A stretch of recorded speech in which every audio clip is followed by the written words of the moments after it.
കേരളത്തിലെ രാഷ്ട്രീയ അന്തരീക്ഷം എപ്പോഴും സജീവമാണ്. വികസന പദ്ധതികളെക്കുറിച്ചുള്ള തർക്കങ്ങളും നേതാക്കളുടെ പ്രസംഗങ്ങളിലെ വാമൊഴി പ്രയോഗങ്ങളും പലപ്പോഴും വലിയ ചർച്ചകൾക്ക് വഴിതെളിക്കാറുണ്ട്. കേന്ദ്രമന്ത്രിയും നടനുമായ സുരേഷ് ഗോപിയുടെ എയിംസ് പരാമർശവും അതിനോടനുബന്ധിച്ചുണ്ടായ വിവാദങ്ങളും ഇതിൽ ഒടുവിലത്തെ ഉദാഹരണമാണ്. ഈ വിഷയത്തിൽ സുരേഷ് ഗോപിയെ പ്രതിരോധിച്ചും കേരളത്തിന്റെ വികസന മുരടിപ്പിനെ വിമർശിച്ചും BJP സംസ്ഥാന നേതാവ് ശോഭാ സുരേന്ദ്രൻ നടത്തിയ പ്രസ്താവനകൾ രാഷ്ട്രീയ കേരളത്തിൽ വലിയ പ്രാധാന്യമർഹിക്കുന്നുണ്ട്. സുരേഷ് ഗോപി നടത്തിയ ഒരു പ്രസംഗത്തിലെ എയിംസ് വരും മറ്റേ മോനെ എന്ന പ്രയോഗം സോഷ്യൽ മീഡിയയിലും രാഷ്ട്രീയ വേദികളിലും വലിയ പരിഹാസങ്ങൾക്കും വിമർശനങ്ങൾക്കും കാരണമായിരുന്നു. എന്നാൽ ഈ വിമർശനങ്ങളെ പാടെ തള്ളിക്കളയുന്ന നിലപാടാണ് ശോഭാ സുരേന്ദ്രൻ സ്വീകരിച്ചത്. അദ്ദേഹം ആരെയും അധിക്ഷേപിക്കാൻ ശ്രമിച്ചിട്ടില്ലെന്നും സ്നേഹത്തോടെ പൊന്നുമോനെ എന്നാണ് വിളിച്ചതെന്നുമാണ് ശോഭയുടെ വാദം. ഒരു രാഷ്ട്രീയക്കാരൻ എന്നതിലുപരി ഒരു മനുഷ്യസ്നേഹി എന്ന നിലയിലാണ് സുരേഷ് ഗോപിയെ വിലയിരുത്തേണ്ടതെന്ന് അവർ ഓർമ്മിപ്പിക്കുന്നുണ്ട്. രാഷ്ട്രീയക്കാർ പൊതുവെ വാക്കുകൾ അളന്നു തൂക്കി സംസാരിക്കാൻ ശീലിച്ചവരാണ്.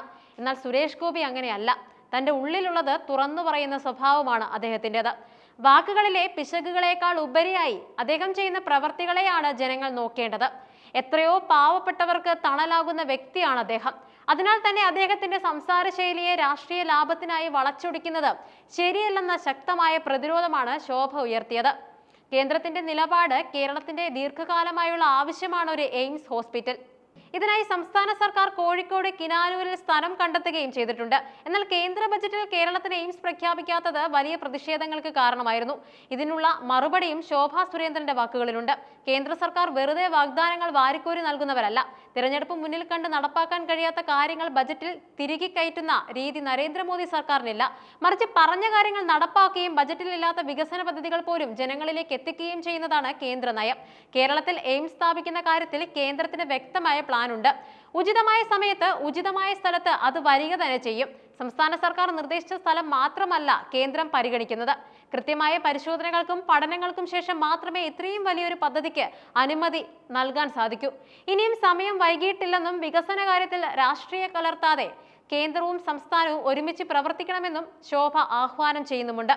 കേരളത്തിന്റെ വികസന ചർച്ചകളിൽ സിൽവർ ലൈൻ പദ്ധതി വലിയൊരു അധ്യായമായിരുന്നു. എന്നാൽ സിൽവർ ലൈനിന് ബദലായി മെട്രോമാൻ ഇ ശ്രീധരൻ മുന്നോട്ട് വെച്ച അതിവേഗ പാതയാണ് കേരളത്തിന് അത്യന്താപേക്ഷിതമെന്ന് ശോഭ വ്യക്തമാക്കുന്നുണ്ട്.